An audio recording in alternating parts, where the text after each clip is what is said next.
Assalamualaikum warahmatullahi wabarakatuh. Bismillahirrahmanirrahim. Alhamdulillah alladzi faddala bani Adam bil ilmi wal amal ala jamil alam. Wassalatu wassalamu ala Muhammadin sayyidil arabi wal ajam wa ala alihi wa sahbihi ala bil ulum wal hikam. Qala ta'ala fi kitabil karim walladzina jahadu fina lanahdiyannahum subulana wa innallaha lama'al muhsinin. Wa qala sallallahu alaihi wasallam taraktu fikum amrayni lam tadillu ma tamassaktum bihima kitaballah wa sunnatan nabi amma ba'du.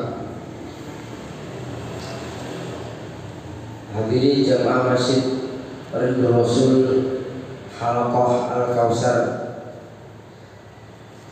Halaqah Kubra, insyaallah dengan rahmat Allah Subhanahu wa taala. Alhamdulillah, yang pertama adalah kita banyak-banyak menjaga syukur Allah Subhanahu wa taala karena kita ternyata masih diberikan kesempatan lagi untuk bertemu dengan pergantian tahun Hijriah, yang mana kita baru hari ini di sebagian kalender hari ini itu masuk tanggal 1 Muharram 1447, artinya umur kita sudah bertambah 1 tahun kalau dilihat dari pergantian tahun. Oleh karena itu, konsekuensi dari pergantian tahun adalah pertama, kita harus banyak muhasabah, mengevaluasi. Itu yang pertama. Yang kedua, kita harus kembali dan untuk meningkatkan apa-apa yang kurang dari tahun yang lalu. Itu yang kedua. Dan yang ketiga adalah bagaimana kita ini tetap bersama dalam komunitas jamaah, sehingga kita akan dimudahkan dalam meraih cita-cita, khususnya cita-cita bersama, yaitu amar ma'ruf nahi munkar atau cita-cita dakwah ini. Oleh karena itu, usia manusia itu terbatas, sementara usia dakwah itu terus. Maka bagaimana kita menjadikan umur kita ini adalah berguna untuk dakwah, sehingga itu menjadi jariah kita ketika kita kelak meninggalkan alam semesta ini. Artinya pahala tetap akan mengalir meskipun kita sudah tidak ada di alam dunia ini. Itu adalah maksud dari umur dakwah, itu melebihi umur manusia. Umur manusia paling-paling rata-rata 60-70 tahun umur Rasulullah.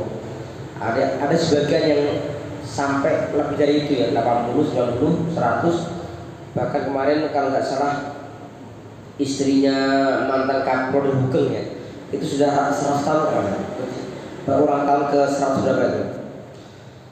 Tetapi mengharapkan umur yang panjang seperti itu adalah sebuah bagian istilahnya harapan, tetapi tidak setiap orang bisa, karena umur itu kan rahasia Allah Subhanahu wa taala.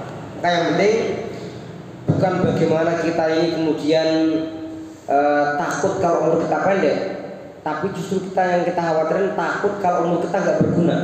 Ngapain umur panjang sia-sia? Tapi kalau umur panjang kita untuk amal kebaikan, itu baik. Tapi kalau panjangnya untuk hal yang tidak baik, maka ini adalah sesuatu yang tentunya tidak seperti yang diharapkan. Insya Allah malam ini kita akan membahas tentang fikih sunnah, tentang pembahasan fikih, dan kita akan pembahasannya adalah pembahasan yang pertemuan ke-8. Kita akan membahas lanjutan dari beberapa hal yang kita bahas pertemuan sebelumnya tentang macam-macam najis. Pertemuan sebelumnya kita sudah membahas ada beberapa macam najis, yaitu pertama adalah bangkai, dan ada pengecualian sudah kita bahas. Kemudian darah, daging babi, kemudian muntah, kencing dan kotorannya manusia. Sudah 6 poin kita bahas, dan kita malam ini melanjutkan poin yang ke-7. Poin ke-7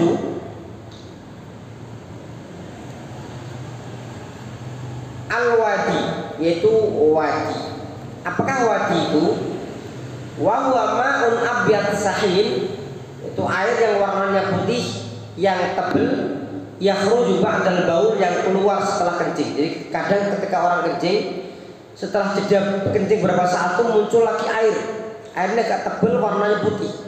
Ini namanya wadi. Bagaimana cara membersihkan wadi ini? Wa ammal wadi, ini hadis Aisyah. Aisyah mengatakan, fa innahu yakunu ba'dal baul. Maka ia itu wadi itu adalah keluarnya setelah kencing. Aisyah mengatakan, fa yaghsilu dzakarahu, maka ia membasuh dzakarahu, mohon maaf, dzakarahu kemaluannya, wa unsayahi, kan laki-laki, unsayahi berarti apa? Dua hal yang di sekitar itu ya, namanya apa ya? Yang bukan ini, seperti ini ya, ini di kemaluannya ada apa?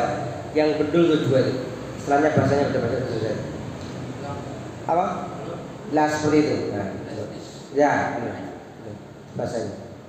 Wa tawadhu, dan dia berwudu, wala yaktas, dan ia tidak perlu bermandi. Jadi wadi itu tidak mewajibkan mandi, cuma dia hanya mengharuskan dibersihkan kemudian berwudu. Tentunya berwudu ini kan kalau dia mau sholat ya, kalau dia mau tawaf seperti itu. Ini hadis Ibnul Mundir. Lanjut, dari Ibnu Abbas beliau mengatakan, ketika belum menjelaskan mengenai mani, wadi dan madhi, belum mengatakan amal mani yufafil huslu, sementara mani maka di dalamnya ada perintah untuk wajib mandi, wa amal madhi wal wadi, sementara madhi dan wadi fafihi ma isbaghu tuhur, maka di dalamnya ada perintah apa? Menyempurnakan bersuci.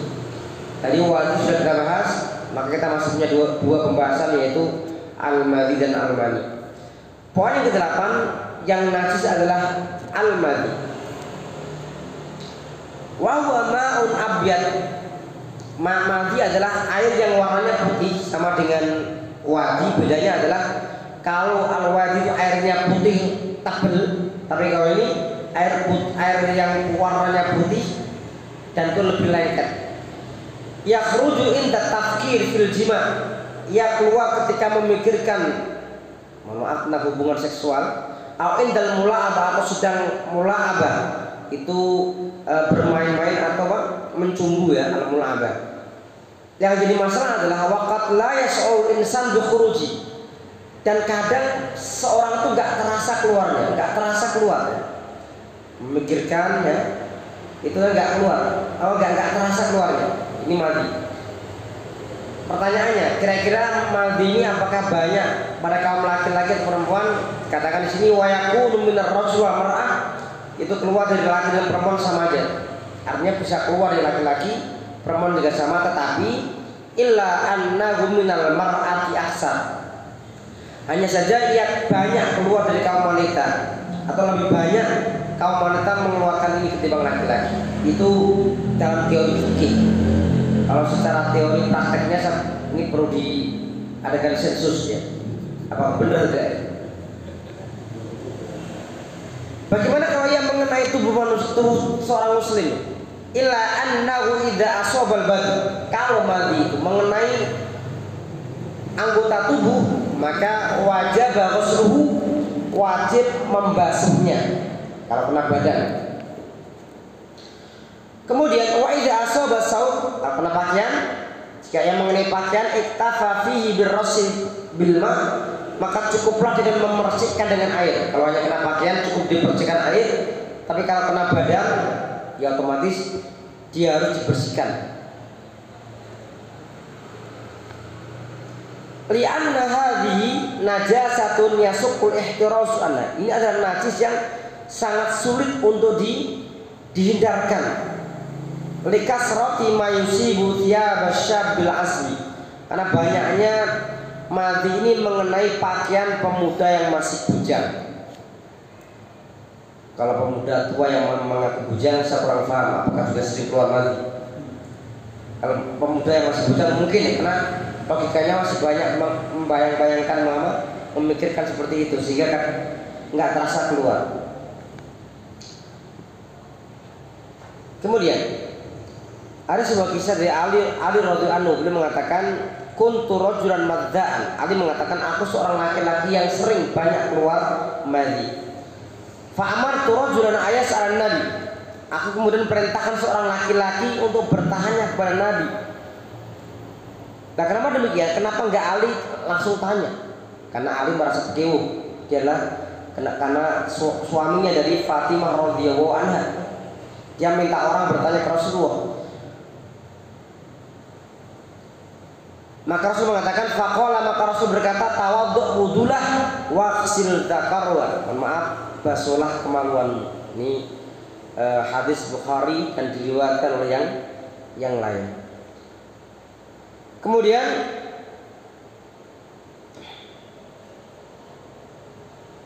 yang kesembilan, Al-Mani.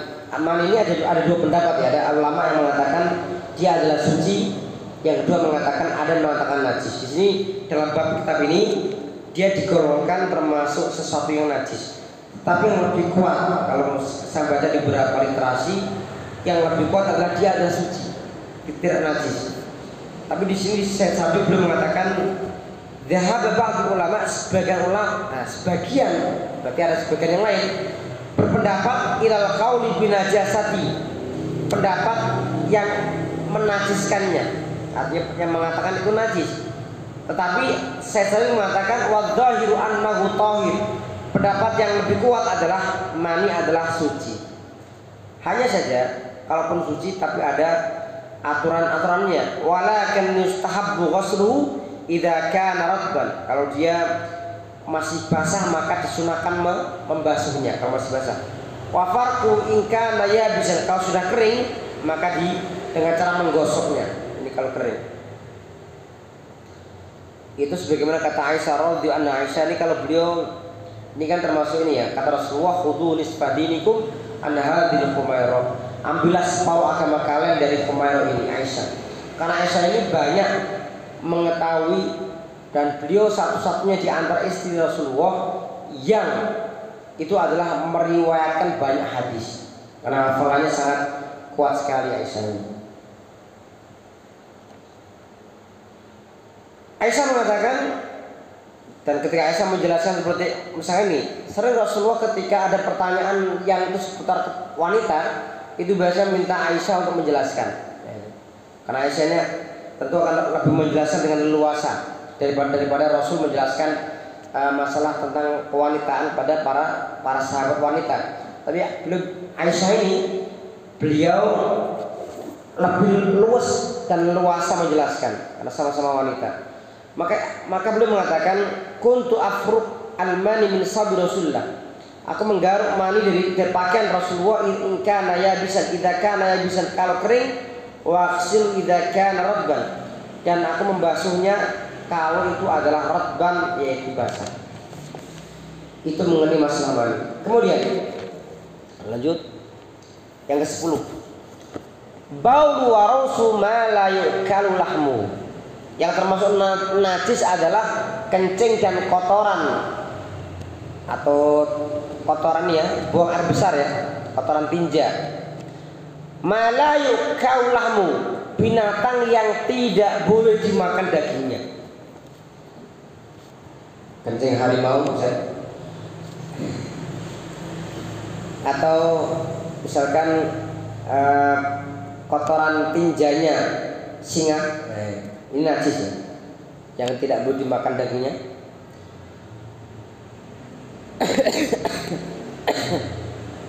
Yang jadi pertanyaan adalah kalau kencingnya binatang yang halal dagingnya gimana? Ayam, apakah ayam kencing nggak ya? Kencing? Ayam kencing? Kencingnya ada ya? Kalau kucing kan biasa kencingnya, kucing biasa lihat kan, ayam belum lihat. Wahuma najisani, kencing dan kotoran tinja binatang yang tidak boleh dimakan daging itu adalah najis. hadis Ibnu Mas'ud, ia berkata, Nabi Shallallahu Alaihi Wasallam suatu ketika buang air besar dan ia memerintahkanku untuk datang kepadanya dengan membawa 3 batu. Katanya Rasul mau istinja, menyuruh Ibnu Mas'ud, karena beliau ini sering membersamai Rasulullah ya. Bahkan katanya dalam riwayat yang sering menata sandal Rasulullah itu adalah Ibnu Mas'ud. Dan saat itu Ibnu Mas'ud mengatakan, aku hanya menemukan 2 batu, kurang 1 batu. Lah kurang 1, aku tidak menemukan itu. Maka aku mengambil kletrong atau kotoran tadi, aku berikan ke Rasulullah. Maka Rasul kemudian mengambil 2 batu dan melemparkan kotoran tadi. Mungkin kotorannya udah mengeras, mengering, dibuat istinja. Jadi istinja itu kan membuang kotoran ya. Dengan media yang kotor juga najis, kan nggak bisa. Sama dengan orang ketika melakukan nahi mungkar ya. Ada orang mabuk, wah ini mabuk, ini hukumnya haram karena ini termasuk minuman setan. Akhirnya dia mengumpulkan teman-temannya yang punya semangat untuk melawan kezaliman. Dia datang membawa linggis, masuk kafe, langsung memecah restoran, pecah. Lah ini kan melarang kemungkaran, dia sendiri melakukan mungkar, nggak bisa. Sama tadi, membersihkan najis ya jangan menggunakan najis. Rasul mengatakan waqala hadza ridsun, ini adalah najis. Ini hadis riwayat Bukhari, Ibnu Majah, kemudian Ibnu Khuzaimah. Kemudian Al-Walid Ibnu Muslim yang mengatakan, Walid bin Muslim mengatakan, aku berkata kepada Al-Auza'i, aku berkata, fa abwalud dawab mimma la yukau lahmu kal baghli wal himar wal faras. Bagaimana menurut Anda kencing binatang dari yang tidak boleh dimakan dagingnya seperti keledai, kemudian bighal, dan kemudian kuda. Ini kuda ini dalam tanda kutip ada ini ya, ada perdebatan.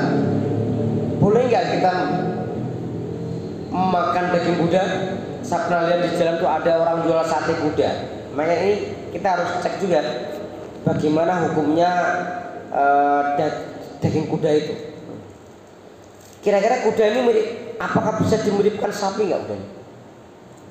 Enggak ya, beda. Halal. Hah? Halal. Lah makanya ini kalau di sini maka ada penjelasan fa abwalud dawab mimma la yuqal lahmu.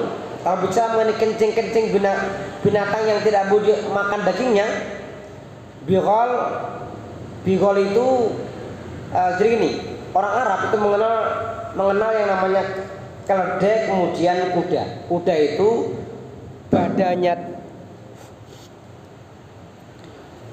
itu badannya tinggi, lehernya panjang. Kalau keledai lehernya pendek, badannya pendek. Nah, salangi.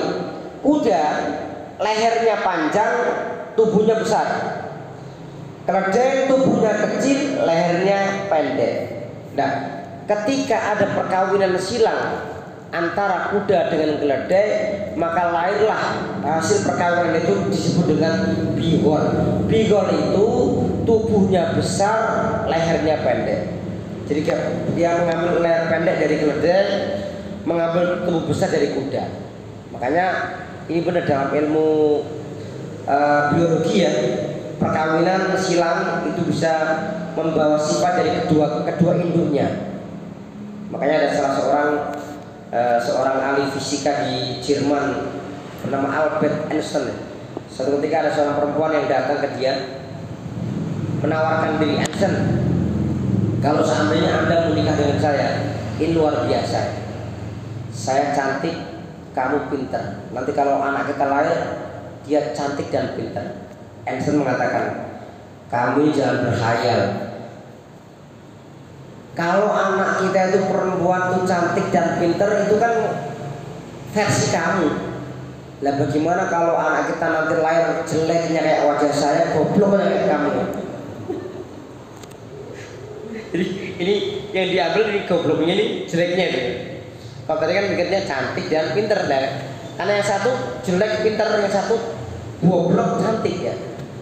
Kalau ngambilnya baik semua gampang ya. Ternyata kata Enten, kalau hasilnya cantik dan pinter, ya itu bener, itu kita harapkan. Tapi kalau nanti ternyata kebalik gimana? Jeleknya niru saya, gobloknya niru kamu. Jadi karena itu bagaimana agar anak-anak kita itu menjadi anak-anak yang baik, anak soleh solehah. Ya kita ini harus, istilahnya kita ini selain mencari istri yang solehah juga kita harus soleh juga. Jangan hanya mencari istri yang solehah kita belum soleh. Kalau sama-sama soleh, insya Allah itu kayaknya nggak jauh-jauh. Ngambilnya intinya ada nilai kebaikannya. Kemudian lanjut, faqala, maka Auza'i mengatakan qad kanu yaqtalluna bidzalika fi maghazi. Mereka para sahabat, mereka dalam peperangan mereka terbiasa mereka basah, karena kecipratan tuh kencing itu ya, yang kuda dan misalnya.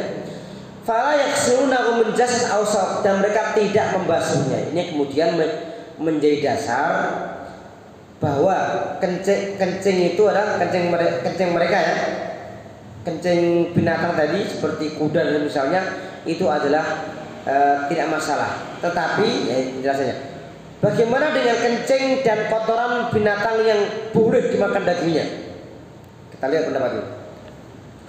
Wa amma baul wa rasul ma yuqaulahu, sementara kencing dan kotoran tinja dari binatang dimakan dagingnya, fadzhaba ila qalbi taharati, ada mengatakan suci, yaitu Malik, Ahmad dan beberapa jamaah dari mazhab Syafi'i. Malik, Ahmad dan dari mazhab Syafi'i mereka mengatakan suci kencing dan kotoran binatang yang dimakan dagingnya. Wah, pertanyaannya, kalau ayam itu bagaimana tuh kotorannya itu? Najis ya? Kalau di sini dikatakan itu tidak najis. Cuma ya masa ada ayam naik ke masjid kemudian dibiarkan dia datang belek di karpet, tentu banyak nggak nyaman. Ya. Cuma di sini tidak najis. Kemudian lam yadzab ahadun minas sahabah ila qalbi najasati, tidak seorang pun sahabat yang mengatakan itu najis. Bal al qaul bin najasati,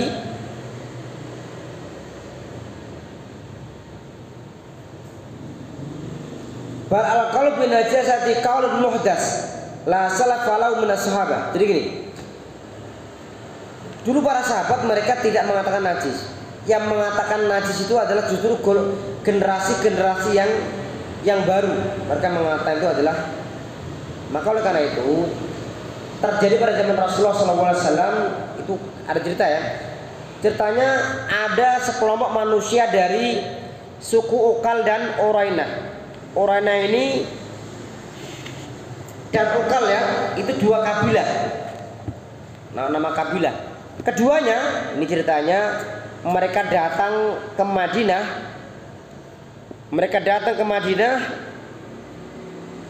Dan saat itu mereka terkena penyakit perut, semacam sembelit ya. Perutnya sakit.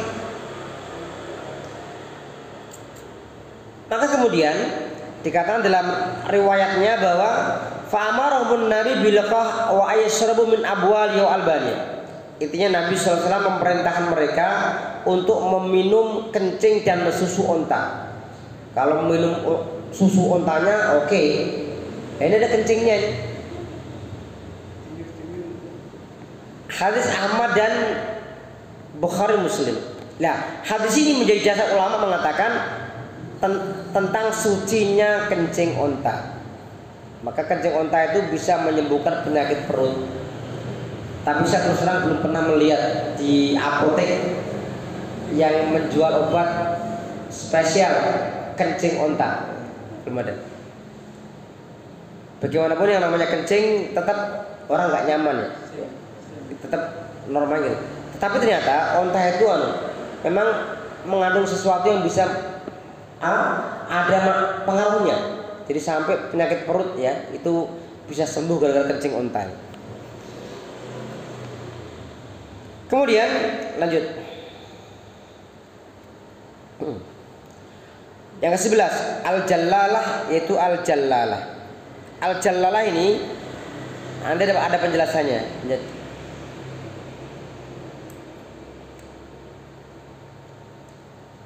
Al-jallalah itu binatang. Bentar, ini nanti dijelasin dulu aja. Wal jallalah hiya allati ta'kul adhir, binatang yang makan kotoran atau sampah-sampah.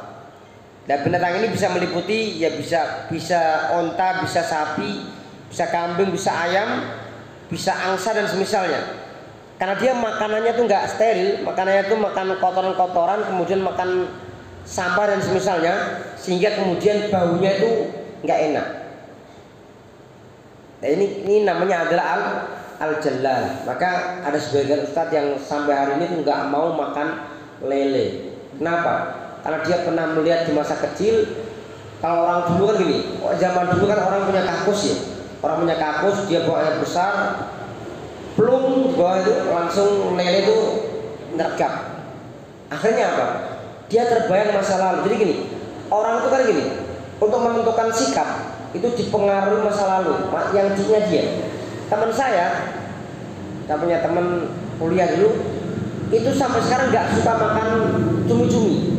Kenapa? Dia pernah ketakutan melihat film gurita. Sama tadi.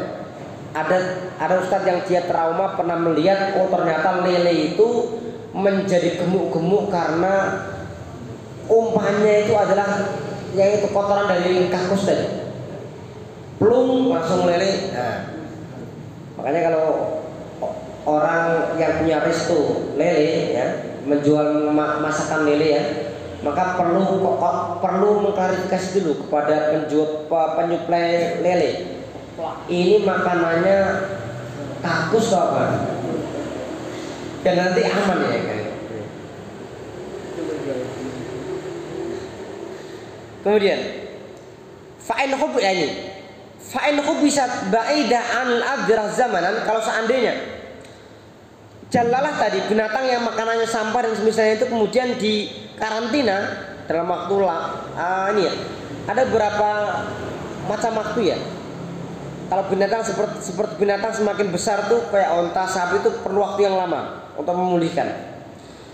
Kalau dia sudah dijauhkan dari kotoran atau sampah dan semisalnya, walifat tahiran, dia diberi makan yang suci, fato balahmua, maka dagingnya itu menjadi baik. Kan seperti itu. Itu adalah pembahasan mengenai al-jallalah, binatang yang makanannya adalah kotoran atau semisalnya. Kemudian lanjut. Baik. Cukup ya. Kita cukup dari sini. Sudah 28 menit ya. Tadi saya terakhir 25 menit ya. Baik, kita sudah membahas mengenai pembahasan madhi, kemudian mani, kemudian kencing, kotoran binatang yang tidak dimakan dagingnya, juga yang dimakan dagingnya termasuk al-jallalah tadi, binatang yang makanannya kotoran yang dia kemudian merubah baunya ya, sehingga ini kemudian tidak termasuk najis ya. Untuk pertemuan yang selanjutnya, ketika kita membahas fikih, kita akan membahas mengenai bagaimana hukumnya khamr itu apakah najis atau suci. Kita bahas bulan depan. Semoga kita masih diberikan kesehatan dan umur yang panjang, bisa ketemu lagi dan dalam kondisi yang semangat. Baik, saya cukupkan untuk materi ini. Nanti barangkali ada yang mau dikonfirmasikan, menambah atau mungkin bisa sesi diskusi ya. Nanti saya kembalikan ke pembawa acara. Assalamualaikum warahmatullahi wabarakatuh.